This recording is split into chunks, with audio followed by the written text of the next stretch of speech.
All right, hello everybody. We have some slides coming up here. My name is Nicole Muscatello. I'm the Vice President of Sales at Undertone.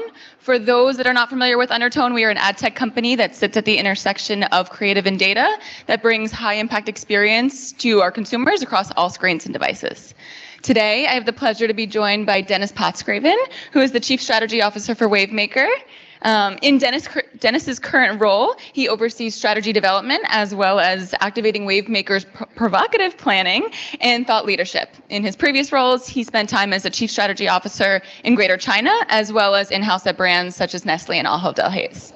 So excited to jump right in. Today, you guys are in for a treat. You're going to be getting a sneak peek at some of the newest research that Wavemaker and Dennis's team are releasing on the uncertainty of economic, tailwinds. So we'll give it a second. We have some slides coming up.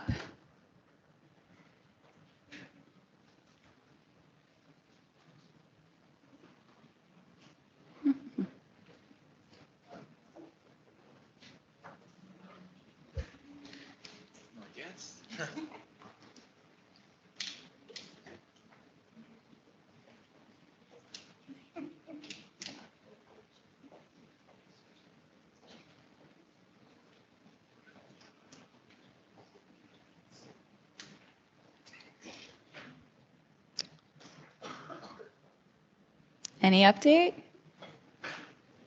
1 second, okay. We could tell some jokes. We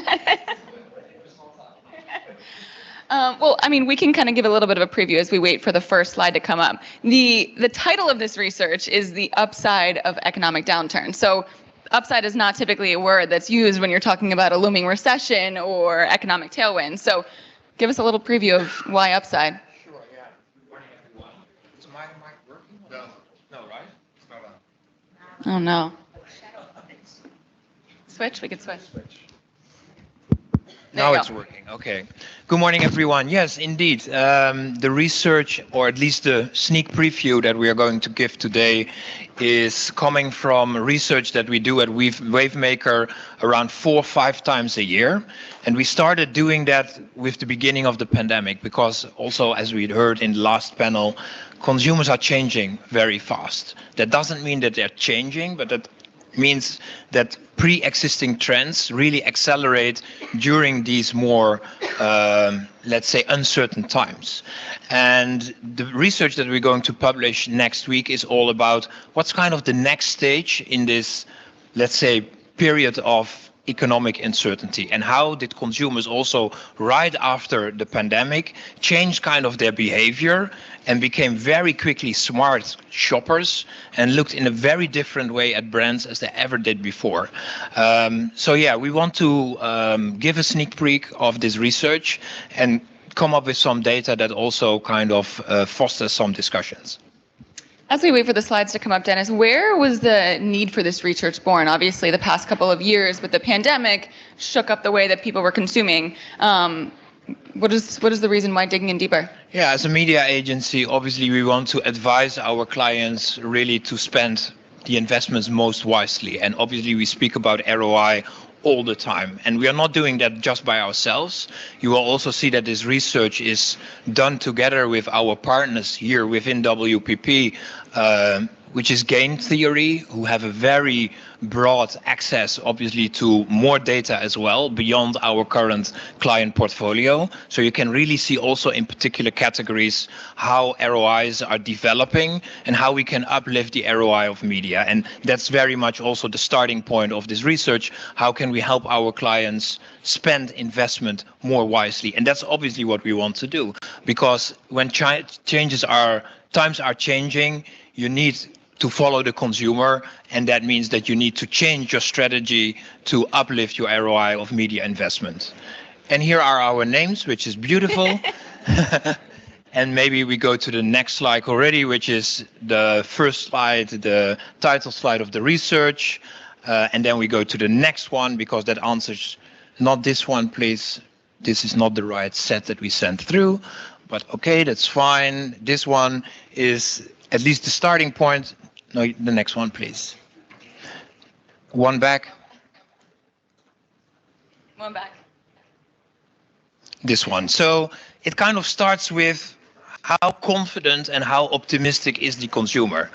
And what we see very clearly from this chart is that with the lowest point in 2022 June, consumers have become more optimistic again. And that's a very encouraging data point. We saw that already happening also the last seasonal holidays. You have seen that kind of the spendings of consumers were 11% up. Also, when you look at Black Friday, Cyber Monday, plus 11, plus 14%. So consumers are in the way up, and that's really an encouraging sign. You see it also over here. 40% of consumers think that the next 6 months will be more positive, and only 20% thinks that it's going downwards. I'm going to hop on with that larger percentage and hope things turn for the better. So we often hear that crises like this, obviously the pandemic, and then kind of what this looming recession is doing for people's thoughts and purchasing behaviors, accelerate either pre-existing consumer trends or really just change the way that they're looking at their decisioning. So how do you see this happening specifically in what's been going on the past 1 to 2 years? Yeah, and already started talking about it a little bit. And if you go to the next slide, please. Not this one, but the other one. This one, yeah. So what you have seen is that consumers, like I already said, changed their way of shopping. Also in the last panel, the team spoke already about consumers are visiting more stores.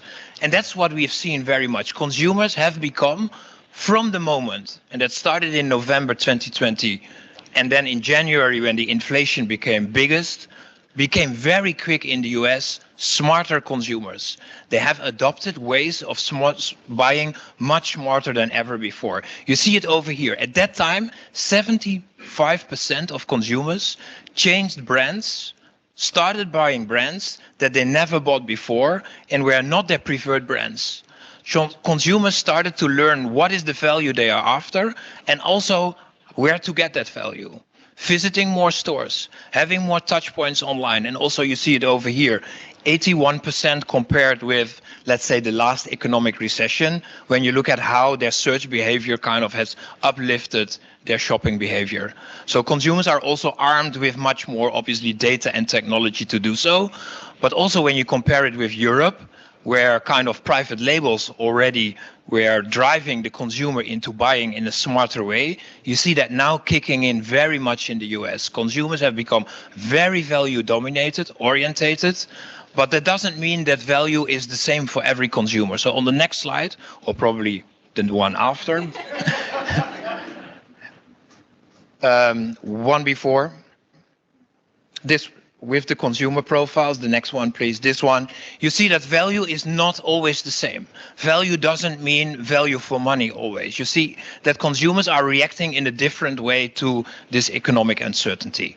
Some are more confident, some are less confident, but you see here a typology of the 4 consumer groups that we have here in the US, where you see that every consumer group is looking for more value.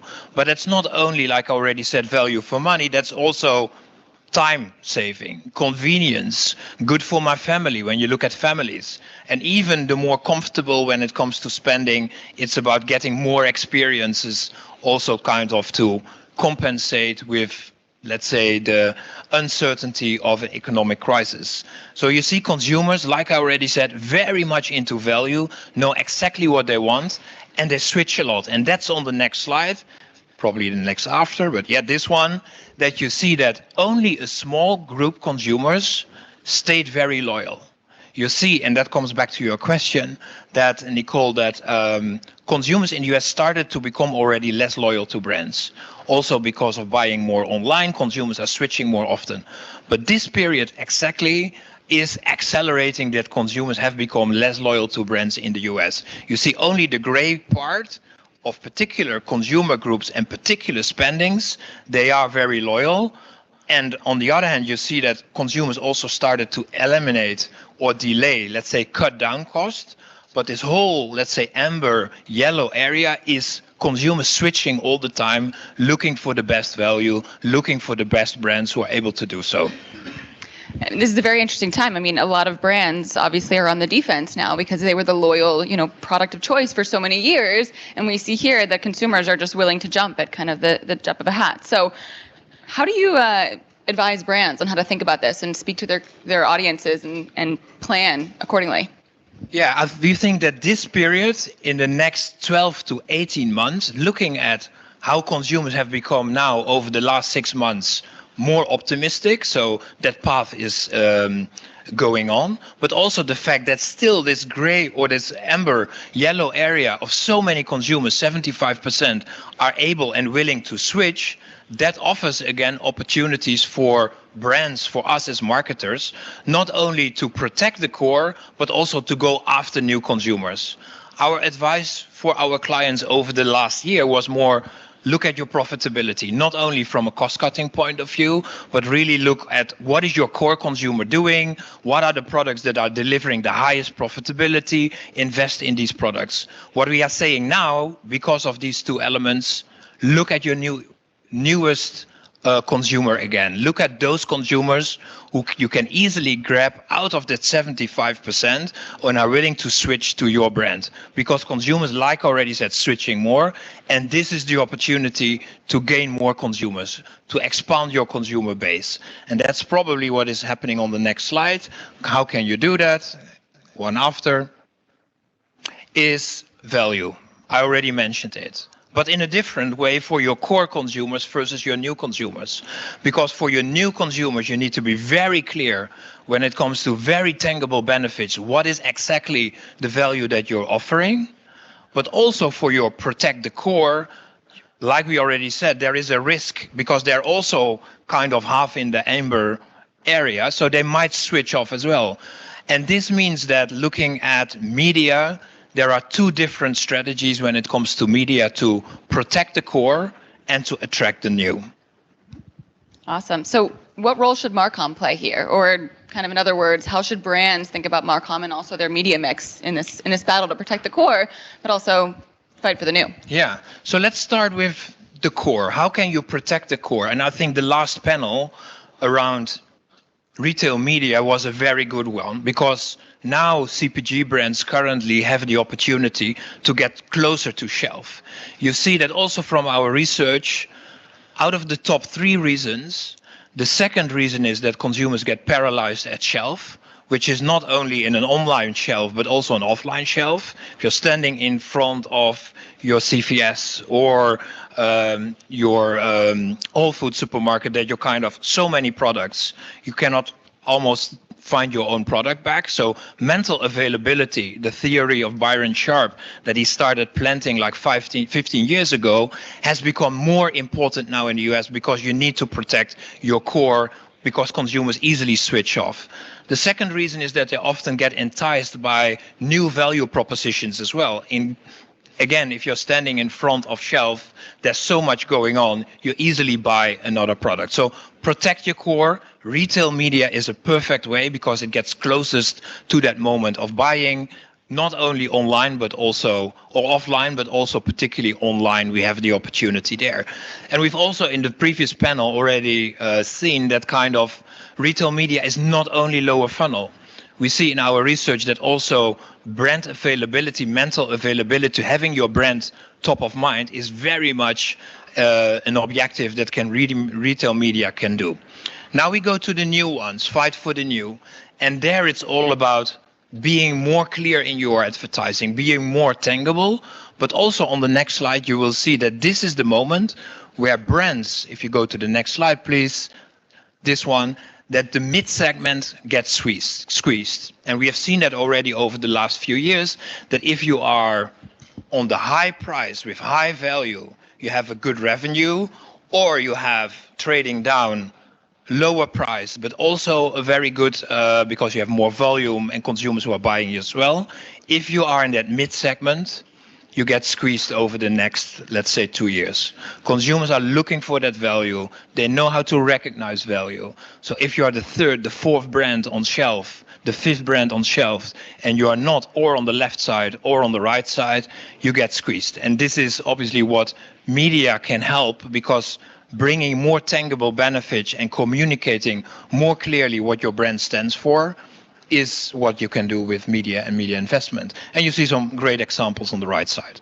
And when you say value, are you talking about just price, or are there other things and parts of the brand equity that bring that value to consumers? Yeah, so on the right side, it's more about really the brand value and brand equity when it comes to that added value. We've seen those consumers who are not looking for price, but really become very clearly what they want and what the quality is they are after, what is the time saving they are after, what is the experience they are after. And on the left side, you see those consumers who are really going for value for price. And that mid segment is indeed the segment that gets squeezed. Awesome.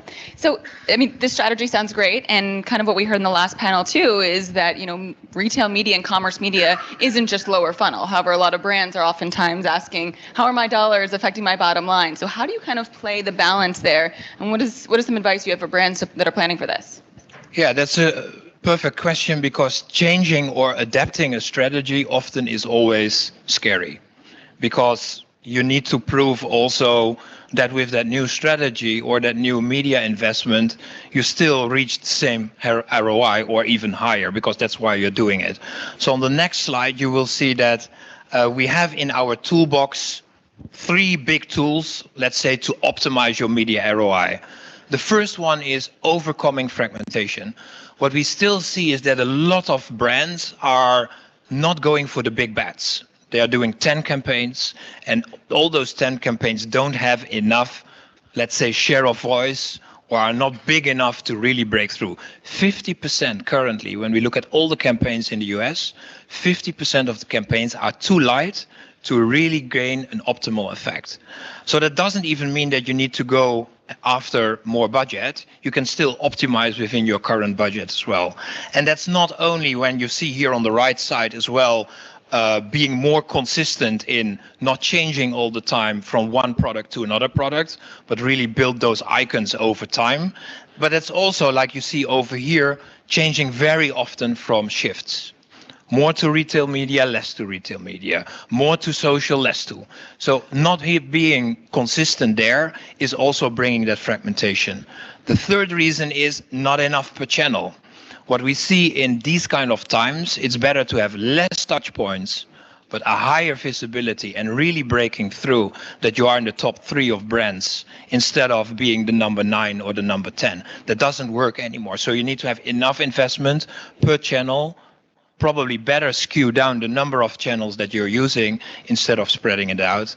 And we spoke about this morning about consistency a lot, and also when you look at branding and let's say performance, more consistent. It's the same consumer, it's the same moment instead of totally different campaigns.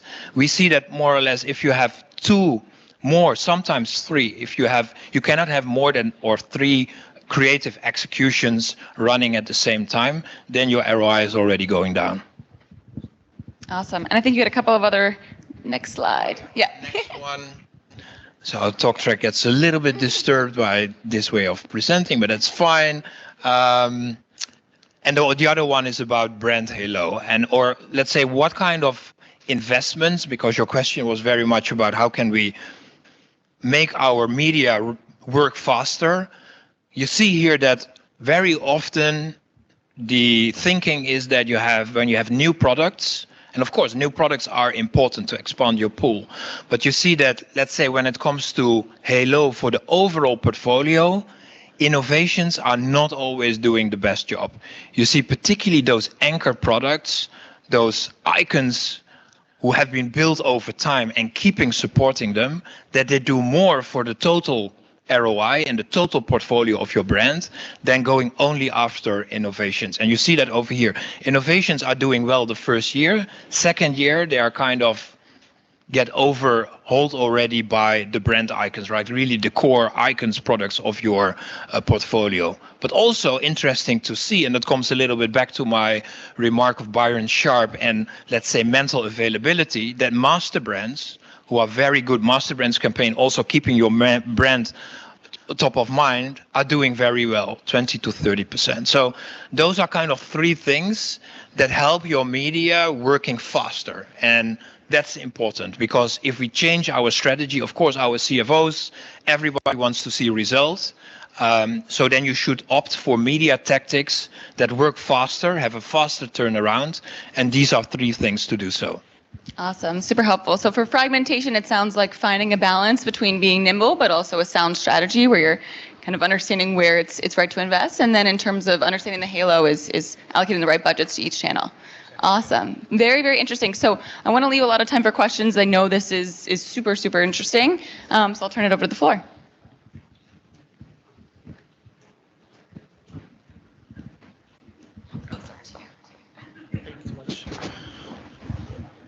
Very helpful insights. Thank you for taking us through it. And after conducting this study, how have you worked with your accounts and your teams in order to just how to really translate it when it comes to like annual planning and try to do outlook for the new year?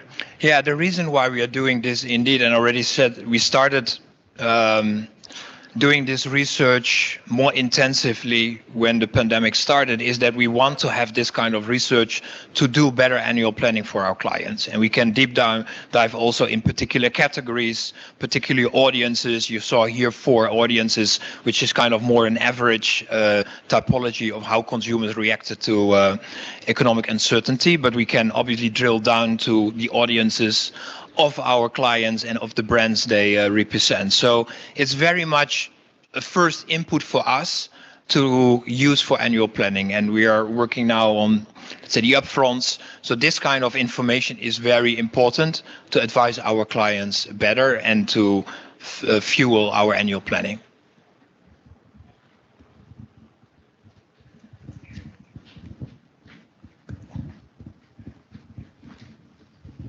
Thanks, Dennis. This is great.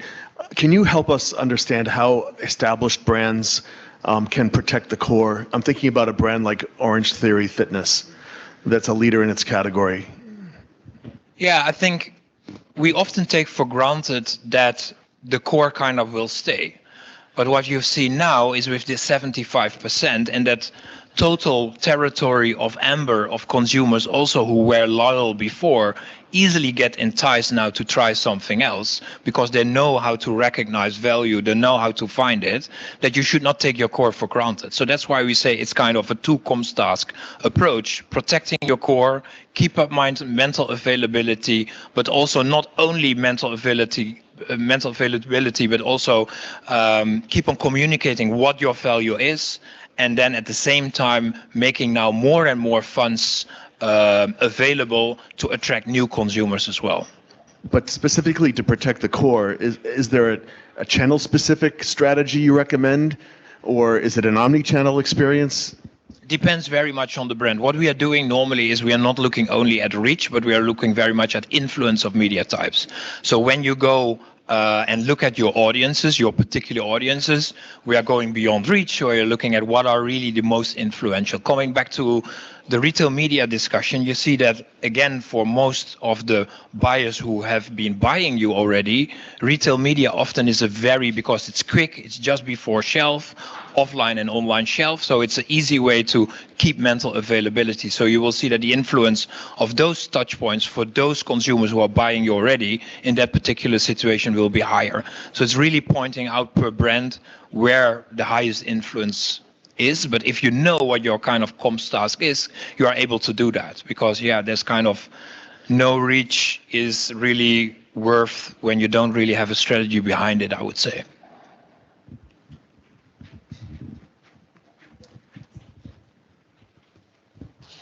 So as you think about the 75% shifting, and if you think of a spectrum, right, on one side you have brand, on the other side you have like performance, DR, offer-based messaging.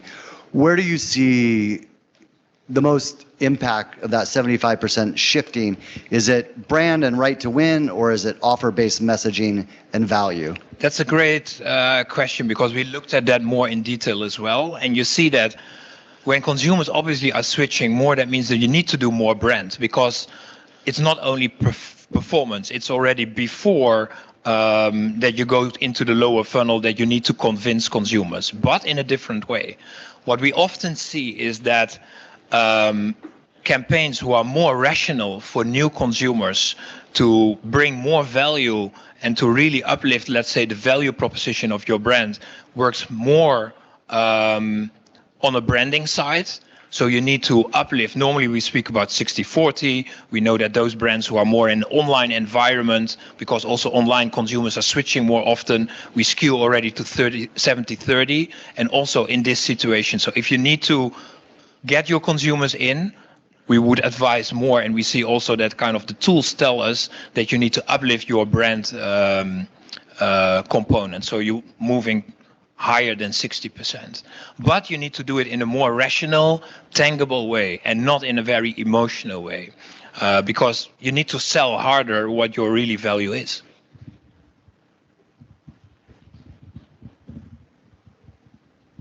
Cool. Thank you so much. Thank you so much for having us. It was great. And thank you for the interview.